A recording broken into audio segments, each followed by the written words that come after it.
Food safety audits play a crucial role in ensuring the integrity of the food supply chain and safeguarding public health. These audits provide a systematic and independent assessment of food processing facilities, evaluating their adherence to established food safety standards, regulations, and best practices. Hi, and welcome to Audit Scope, where we provide food safety audit training and education for all food industry personnel. Audit Scope is powered by Smith Food Safety. For this week's topic, I want to discuss what to expect from your food safety audit. If you are preparing for a food safety audit of your food facility, there are a few things you need to know. First and foremost, you need to understand that food audits play a vital role in ensuring the integrity of the food supply chain, verifying food quality programs, and safeguarding public health. Irrespective of the type of audit you will receive, whether it is an internal audit, second-party audit, or third-party audit, all food safety audits are designed to be unbiased, independent assessments of your food safety and quality systems. A well-executed audit is valuable for helping your facility achieve the highest standards of food safety, hygiene, and quality. Your auditor will use 3 approaches for gathering audit evidence and to determine your facility's level of compliance to established food safety standards, customer requirements, regulatory guidance, and best practices.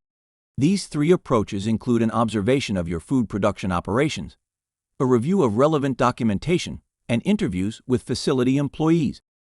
Your auditor should have an adequate level of training, education, and experience to properly identify potential risks, areas of compliance, and areas of non-compliance.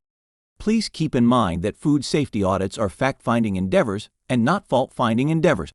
The auditor will identify any potential non-conformances as they are observed.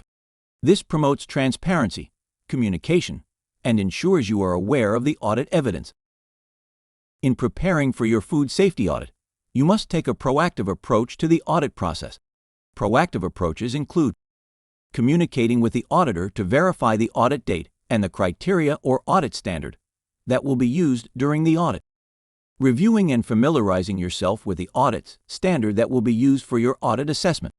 Far too often, food facilities do not review the audit criteria prior to the scheduled audit. Halfway through the audit, they realize there are several clauses or expectations that they were unaware of and, consequently, have received unnecessary non-conformances. Review and update all relevant documentation, including your food safety manuals, prerequisite program, and records, to ensure compliance with the audit criteria. The auditor will examine all relevant documentation, including HACCP plans, standard operating procedures, and records of monitoring and verification activities. All documentation must be accessible, complete, accurate, and up-to-date. Review employee training records and ensure all employees, including temporary employees, are trained and knowledgeable of food safety procedures. Auditors will expect that all employee training is up-to-date and in compliance with the audit criteria. You can expect the auditor to review documented training programs, training records, and conduct interviews with employees as a means for determining the adequacy of your site's training program. Communicate the audit schedule to everyone at the site. Food safety audits are very detailed and time-consuming. To ensure a successful audit, senior site management must be informed of the audit and supportive of the audit process. Since the audit generally includes an assessment of various department activities, to include maintenance, shipping and receiving, quality assurance, and others, it is important that all relevant personnel from these departments understand their role in the audit process.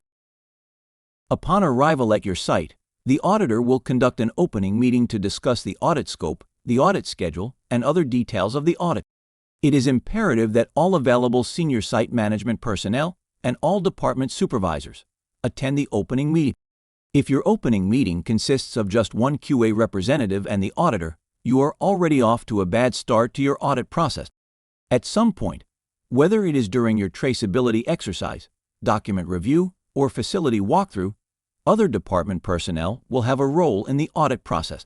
It is always better if they understand what is expected of them during the opening meeting and are able to clarify the auditor expectations.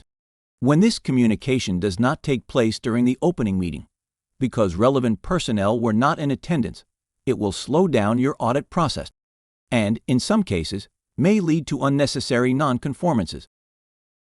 Please visit our websites for additional training courses, reference information, and important auditor insights. And remember, safe food is good business,